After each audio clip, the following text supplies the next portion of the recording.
Hello students, today we will be looking at the November 2013 Paper 3, Question 9. In the early 19th century, a chemist isolated aluminum metal. At a high temperature, he reacted potassium, K, with aluminum chloride, AlCl3, to form potassium chloride, KCl, and aluminium, Al. The ionic equation for the reaction is given as follows. Al3 plus 3K gives you 3K plus Al. Today's chemists would classify this reaction as both exothermic and redox. So when we look at the question, basically the question states that aluminum metal is produced from the reaction between potassium metal and aluminum chloride.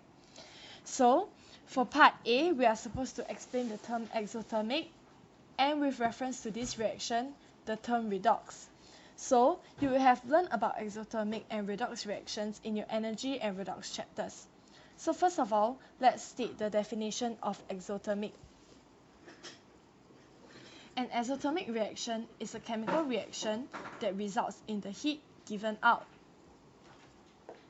Next, we will need to define redox with reference to the reaction. So we can start by saying, with reference to the reaction, redox is the transfer of electrons from potassium K atoms to aluminium 3 plus Al3 plus ions, where potassium atoms lose electrons to form potassium ions, K plus ions, hence undergoing oxidation, while aluminium 3 plus Al3 plus ions gain electrons to form Al atoms, hence undergoing reduction. So I have just explained redox reaction using the transfer of electrons. Other than this, we can actually use the change in oxidation state to explain a redox reaction as well.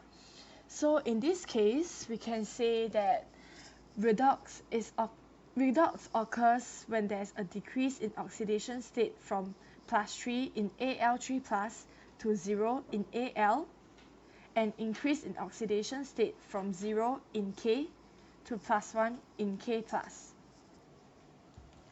Moving on to the second part, why was it essential that water was kept away from reacting with the chemicals? So in this case, it is because potassium reacts with water vigorously to form a flammable gas, which is hydrogen gas H2. Part 3. Let us look at part 3. Explain why he used the dangerous and expensive potassium to prepare aluminium rather than the safe and cheaper copper. So as you have learned in your reactivity series, potassium is more reactive than aluminium, which is more reactive than your copper. Hence, potassium being more reactive can displace aluminium, but copper is much less reactive than potassium, so it cannot displace aluminium. This is why potassium was used rather than copper.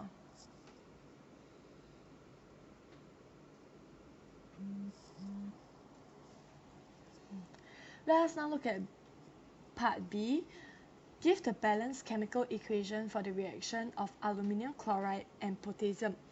Use this equation to determine the mass of aluminium chloride needed to produce 54 grams aluminium metal. So you are given you are supposed to produce 54 grams aluminium metal. So first of all, let us state the balanced chemical equation for the reaction. So aluminium chloride, AlCl3 plus potassium, K, gives you potassium chloride, which is KCl and aluminium. So over here, we will balance the equation, and we are supposed to produce 55 grams of aluminium metal, correct? So first of all, for aluminium metal, let us look at the molar mass of aluminium metal, which is 27.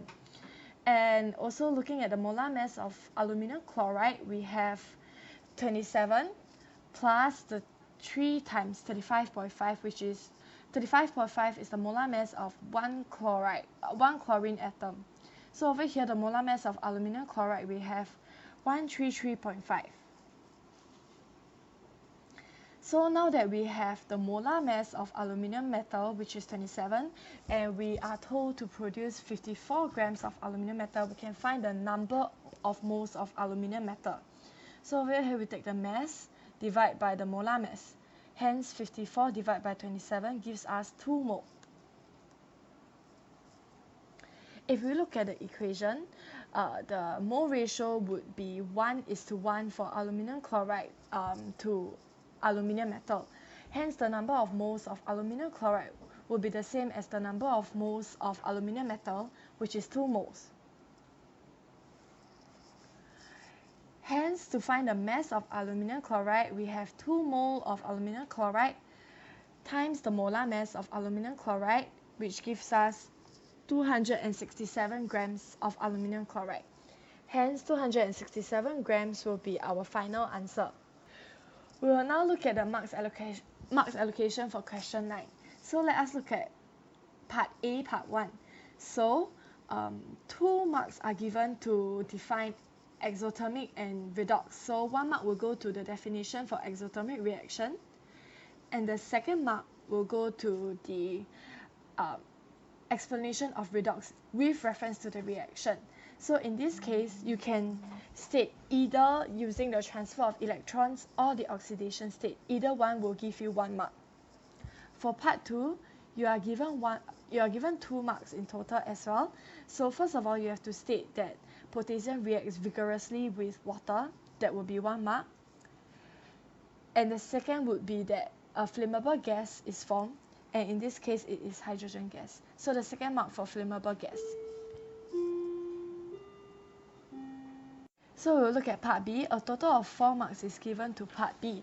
The first mark will be given to finding the molar mass of aluminum chloride.